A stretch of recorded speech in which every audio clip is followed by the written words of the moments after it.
नशीब काढलं पोट्टी ना. कुठल्या मुहूर्तावर जन्माला आली. मला तर वाटलं होतं की तो सुट्टन टन करील, शिव्या घालील, पण नाही, तो तर बापा ओव्या गाऊन राहिला याच्या कौतुकाच्या. तुला माहिती का तो आपल्या गावचा शिरप्या? मला ना बेवडा जुवारी. बेवडा नाही बोलायचा, स्वतःच्या पैशाची पितो ना. काय रे बेवडा दारू पितो ना. ते महत्वाचं ना का बाबा, तो दुसरा पण करतो ना. तुला सांगतो त्याच्याकडे एक पत्ता नसतो तरी तोच गेम खात. तसं आपल्या भैरवीचं जा. हो ना, तसंच आहे नशीब पोट्टीले. म्हणजे हातात कारलं दिलं तिच्या, त्याचा गुय होते ना. गाढवाला गुळाची चव काय पण. ए किशा मामा, खूप बोलतोय सा आजकाल.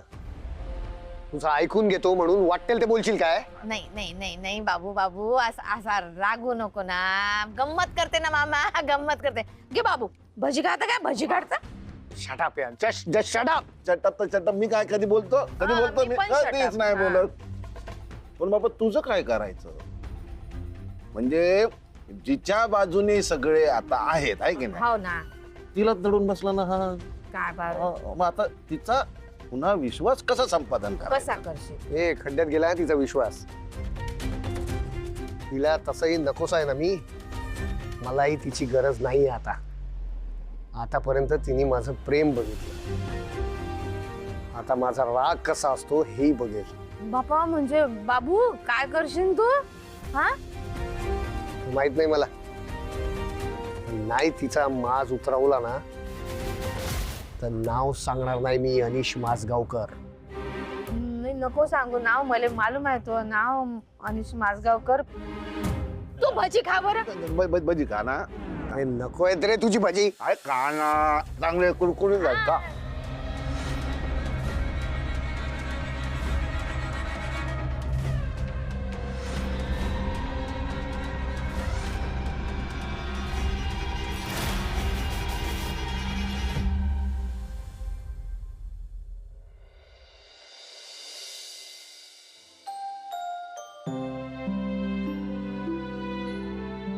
बाबा हा. दूध ठेवलंय. ए वैरवी, मी काय म्हणतो माहिती आहे, आपण ही सिटिंग अरेंजमेंट ना चेंज करूया थोडी. हा, आणि त्या ठिकाणी रिसेप्शन ठेवूया. म्हणजे का? हा, अगं तुझा बिझनेस सुरू होईल तसं लोकांचं येणं जाणं सुद्धा वाढेल इकडे. मग जरा जागा करायला नको त्यांना इकडे बसायला. अगं रांग लागेल, लोकांची रांग इथं बाहेर. एकदा लोकांना कळलं ना की तू राजन सुखटणकर बरोबर डील केलंय, आपल्या पदार्थांची सुद्धा मागणी वाढेल. बघ, नुसते मोदक नाही हा, ती आपली संयमी काय करते ते केक करते ना, ती करू दे का तिला. तिलाही वाटतं जरा करू दे. त्यासाठी काही जास्तीचं सामान लागेल ना ते आपण आणूया तिकडे. पण तू जागेची काळजी करायची नाही. इथंच आपण कुठेतरी जागा करू चांगली. पण बाबा भैरवी, आता विचार करायचा नाही. एकदा आपला मार्ग ठरला ना की मग तो खड्ड्याचा आहे की आजूबाजूला पानं फुलं आहेत हा विचार नाही करायचा. त्या मार्गाने चालत राहायचं पुढे पुढे. विषय संपला. बाबा आपण काही नाही करू शकणार आहोत. का? कुणाची भीती आहे? भीती नाहीये, पण मुळात सोसायटीनं घरात बिझनेस करण्यासाठी परमिशनच नाकारली आहे. राहत्या घराचा वापर आपण कमर्शियल प्रॉपर्टी म्हणून नाही करू शकत. आणि तू समोर तो सातपुते क्लासेस चालवतोय तो नाही पैसे मिळवत. त्या प्रभूबाई प्रदर्शन भरवताय, त्याचं काय? हो बाबा, हे सगळं माझं बोलून झालंय. त्या सगळ्यांनी परमिशन घेतलीये. मग मी पण जाऊन परमिशन घेतो. नको बाबा, का? रोज उठून आपल्याला त्रास होईल आणि मुळात आपल्या क्लायंट्सना जास्त त्रास होईल या सगळ्याचा. हे बघा बाबा, सोसायटीचा हा नियम आहे ना, आणि नियम म्हणजे नियम. हो ना. ठीक आहे, आपण दुसरी जागा घेऊ भाड्यानं. डिपॉझिटसाठी पैसे नाहीयेत आपल्याकडे. अगं तो सुखटणकर देईल ना, त्यातनं घेऊ ना आपण. ते नाही माहित मला आता. अट घाल ना तू तशी. बाबा आपण रिसिव्हिंग एंडला आहोत, त्याच्या नावाची गरज आपल्याला जास्त आहे. अगं पण गरज त्यालाही आहे आपल्या प्रॉडक्टची. बर मी विचारते, पण मला वाटत नाहीये की तो पहिल्या दिवशी एवढे पैसे देईल. हे सोसायटीचं चांगलं लक्षातच नाही आलं माझ्या. माझ्याही.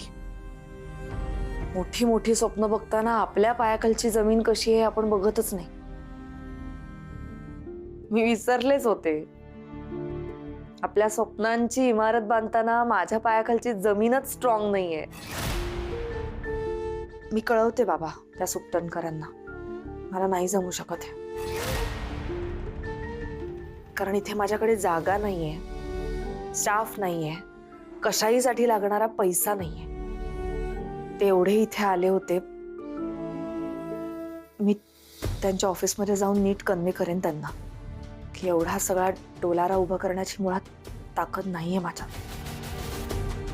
अनिश म्हणाला होता ते बरोबर होतं. बिझनेस करणं सोपं नाहीये बाबा.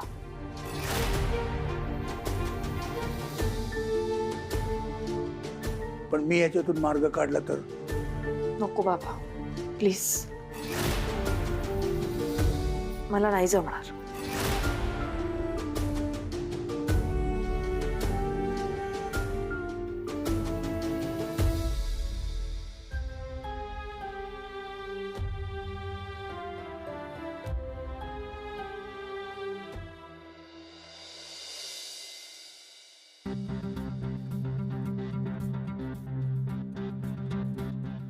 अरे अनिश दादा, आज सकाळी सकाळी कोणाची वाट बघताय? राणा, तुला काय करायचंय?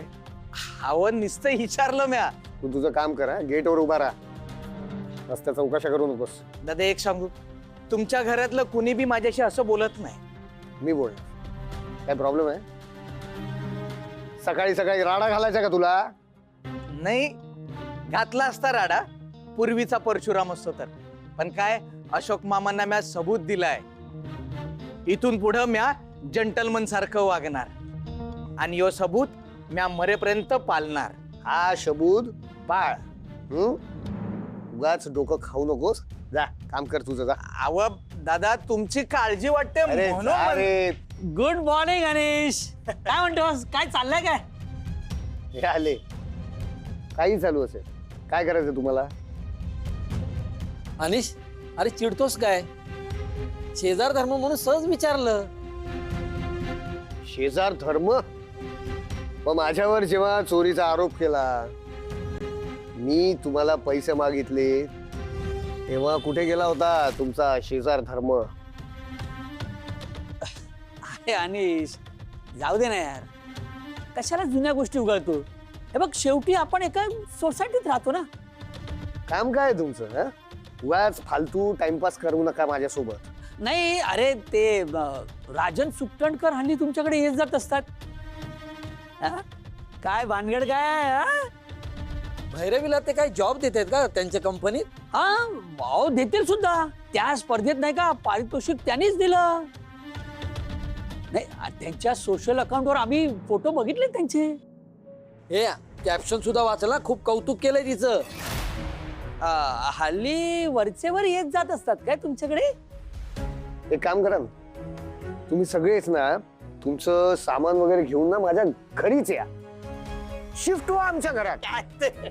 नाही, आमच्या घरात तसेही माणसं कोंबून ठेवली आहेत ना. तुम्ही पण या, तुम्हालाही कळेल आमच्या घरात कोण येतं. सुकटणकर येतात की अजून कोणी येतं, कळेल तुम्हाला. चला, याच्या नादी लागण्यात काय अर्थ नाही. चला चला चला, आपण आपल्या कामाला जाऊ. अनिश दादा, हो तुम्हाला झालंय काय? तू जा ना, काम कर ना तुझं.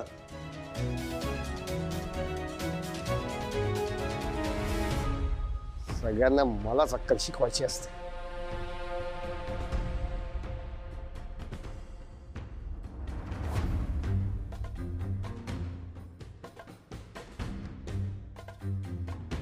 हॅलो साहेब, कुठे पोहोचलात? मी वाट बघतोय तुमची.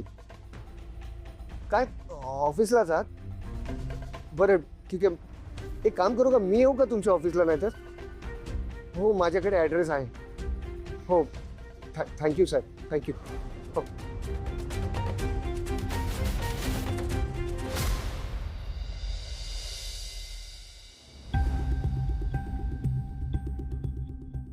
माझगावकर, ज्यांच्या विरुद्ध तक्रार आहेत त्या कुठे आहेत? माहित नाही मला. माझी बायको कुठे जाते, कधी परत येते, मला काहीच आयडिया नसते. मला ती ती सांगत नाही. मी खूप वेळा विचारायचा प्रयत्न करतो तिला, पण सांगत नाही, मला उत्तर देत नाही. एक मिनिट, आम्हाला एकदा सविस्तर सांगा की नेमकी तक्रार काय आहे? साहेब, अशी तक्रार म्हणजे माझ्याच घरात माझा कोंडमारा होतोय. माझी बायको आणि माझे वडील मला खूप त्रास देत आहेत. राहत नाही मला तिथे. कधी कधी असं वाटतं माझ्या बायकोने माझ्या वडिलांवर जादूटोणा केला आहे. मी सगळं काही सोडून, माझं आयुष्य सोडून मी त्यांच्या काळजीपोटी त्या घरात आहे, त्यांची काळजी घेण्यासाठी. नोकरी सोडली, कामं सोडली, पण ते दोघंही माझ्याच विरोधात आहेत. बायकोचं वर्तन कसं आहे? मला ना काहीच कळत नाही. म्हणजे मी खूप मनापासून जरी बोलायला गेलो ना, तरी तिचं असं वागणं असतं की मी काय बोलतोय तिला काहीच कळत नाही. तिला मला ना वेडा सिद्ध करायचं आहे. माझा ना एकच दोष असा आहे, मी तिच्या इतकं शिकलेलो नाही आहे, तिच्या इतका हुशार नाही. मी फार साधा आहे हो, मला हे नाही कळत. आम्हाला एक सांगा की सध्या तुम्ही काय काम करता? साहेब, मी सध्या काही करत नाही. म्हणजे मी खूप काम करायचा प्रयत्न केला, खूप नोकऱ्या केल्या. माझं शिक्षण पूर्ण झालं नाही आहे, माझा नोकरीत अनुभव नाही आहे, त्यामुळे नोकरी टिकत नाही हो साहेब. अच्छा, मग मिसेस काय करतात? ती एका खूप मोठ्या मल्टीनॅशनल कंपनीमध्ये जॉब करत होती. पण साहेब, आता तुमच्यापासून काय लपो, तिथं नाही तिला अफरातफरीच्या आरोपावरून काढून टाकलं. आणि मी खोटं नाही बोलत आहे. तुम्ही वाटल्यास तर तिच्या कंपनीचा पत्ता घ्या, नंबर घ्या, तुम्ही चौकशी करू शकता. एकूण एक शब्द खरा आहे साहेब. आणि आता मला कळलंय की तिला बिझनेस करायचा आहे. आणि त्यातलं तुम्हाला काही सुद्धा माहित नाही? हीच तर खंत आहे साहेब. हो, मी नवरा आहे तिचा, नवरा. तरी सुद्धा मला परक्यासारखं वागवते होते. बिझनेस करणं म्हणजे केवढं मोठं पाऊल उचलणं आहे, केवढं भांडवल लागतं त्याला. पण एका शब्दाने बोलली नाही हो मला ती. बरं, मी तिच्या मागे लागलो की मला जॉब मिळवून दे, जॉब मिळवून दे. पण नाही साहेब, मलाही इच्छा आहे ना की घर खर्चात मी सुद्धा हातभार लावावा. पण नाही हो साहेब, तिने मला जॉब नाही दिला, माझ्या वडिलांना जॉब दिला तिच्या कंपनीत. मी तिच्यावर अवलंबून आहे हे तिला माहिती आहे. पण तरी सुद्धा आजपर्यंत कधीच तिने मला आर्थिक मदत नाही केली हो. म्हणजे याचा अर्थ तुम्ही घर सांभाळताय आणि ती बाहेर काम करते? हो साहेब, मी खूप प्रयत्न केले, मी तिच्या मागे लागलो, पण तिने मला वारंवार झिडकारलं. माझं कधीच ऐकलं नाही.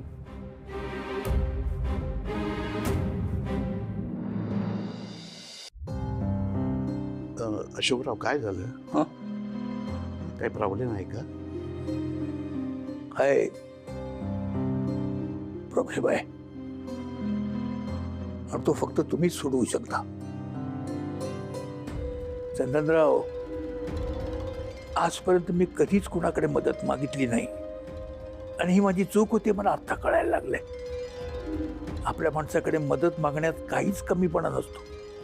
म्हणून मी तुमच्याकडे आलोय, तुमच्या आपल्या लेकीसाठी. काय झालं?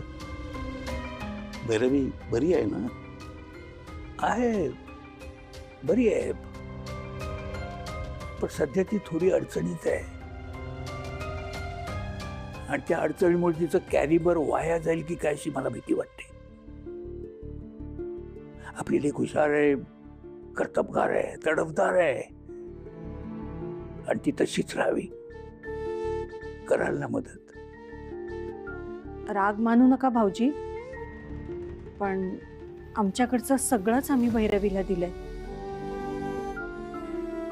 थोडीफार गुंतवणूक आहे, पण ती आम्हाला नातवंडांसाठी ठेवायची आहे.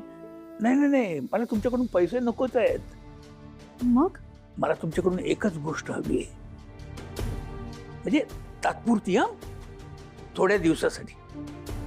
अशोकराव, असं परक्या बिडांनी काय बोलताय? नीट सांगा ना, काय हवंय तुम्हाला? भैरवीला बिझनेस सुरू करण्यासाठी जागा हवी आहे. तुमच्या घरातून तिला बिझनेस सुरू करू द्याल. मला कल्पना आहे कदाचित तुमची थोडी गैरसोय होईल, तुम्हाला त्रास होईल, पण राग मानू नका प्लीज. नाही अशोकराव, आम्हाला अजिबात राग आलेला नाही, पण थोडं वाईट वाटलं. कसलं? अहो, ही कल्पना आम्हाला का नाही सुचली? अहो, आम्हाला नक्की आवडेल. म्हणजे तुमची या बाबतीत काही हरकत असूच शकत नाही. हा? अहो, त्या निमित्तानं आमची लेक आमच्या जवळ राहील. Thank you Meenatai, thank you. तुम्हाला बस अशोकराव, पुढे काहीही बोलू नका. ठरलं, भैरवी आता इथूनच बिझनेस चालू करेल. हो, पण ती स्वतःचा मोठा गाळा घेईपर्यंतच. घेणार घेणार, नक्की घेणार, आणि लवकर घेणार. लवकरच घेणार. मीना, जा जरा गुडाचं घेऊन ये. हो. आणखी एक सांगायचं होतं. माझ्या मुलामुळे तुमच्या लेकीला जो काही त्रास होतोय त्याबद्दल मी तुमची माफी मागतो. अशोकराव, जाऊ दे ना, तो विषय आता नको. तो विषय नकोच आहे, पण एक मात्र मी तुम्हाला नक्की सांगतो, मी आपल्या मुलीच्या पाठीशी ठामपणे उभा राहील. माझा मुलगाच काय, अख्खं जग जरी तिच्या विरोधात गेलं तरी मी तिलाच साथ देईन, माझ्या शेवटच्या श्वासापर्यंत.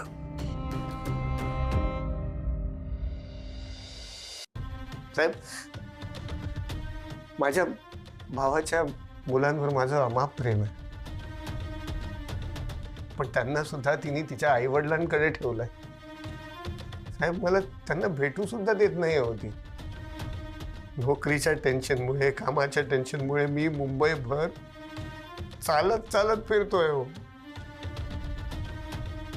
मला व्यवस्थित चालता सुद्धा येत नाही, लंगडतोय मी. बस, ट्रेन, रिक्षासाठी पैसे सुद्धा नाही आहेत, कोणी मदत करत नाहीये मला. मला काही कळत नाहीये.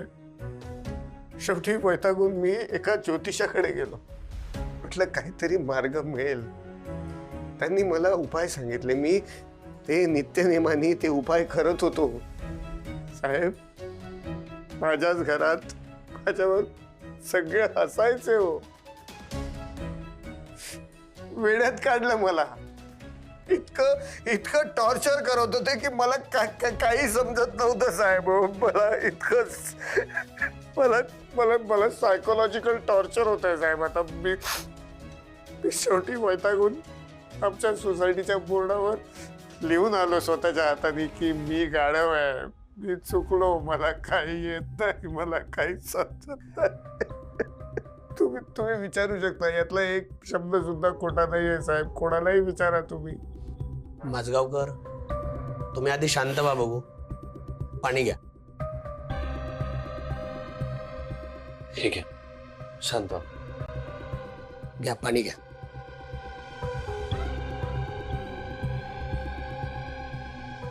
माझगावकर, आम्ही तुम्हाला समजू शकतो. आता फक्त आम्हाला हे सांगा की तुमच्या आमच्याकडून काय अपेक्षा आहेत. माझी काय अपेक्षा असेल हो सर? माझी एक साधी अपेक्षा आहे की माझ्या बायकोनी माझ्याशी व्यवस्थित बोलावं, प्रेमाने वागावं, आदराने मला वागवावं. मी खूप वेळा तिला म्हटलं की आपण वेगळं राहूया, आपण आपला संसार थाटूया, पण नाही ऐकत. मला ते हवं आहे. मला तिचा वेळ हवा आहे, मला तिचं प्रेम हवं आहे हो साहेब. आणि जोपर्यंत मी सेटल होत नाही तोपर्यंत मला तिच्या कमाईचा 50% भाग द्यावा तिने मला. बस, अजून काय मागतोय मी साहेब? इतका त्रासलोय ना मी, आता हताश झालोय साहेब. मला थकलोय हो मी. मला काही कळत नाहीये. मला ना आता भीती वाटायला लागली आहे साहेब. ह्या सगळ्या टॉर्चरनी ना मी स्वतःचं काहीतरी बरं वाईट नाही करून घेतलं पाहिजे साहेब. मला वाचवा साहेब, प्लीज वाचवा साहेब, मला प्लीज वाचवा. माझगावकर, अहो काही काळजी करू नका. तुमची परिस्थिती दिसते आम्हाला. आम्ही चौकशी करून योग्य तो मार्ग काढू. ठीक आहे साहेब, थँक्यू सो मच. आज बऱ्याच दिवसांनी कोणाशी तरी बोललो साहेब. कोणीच ऐकून घेत नाही माझं, मलाच ऐकवतात. मन मोकळं झाल्यासारखं वाटलं साहेब. Thank you so much. मी येतो साहेब. थँक्यू.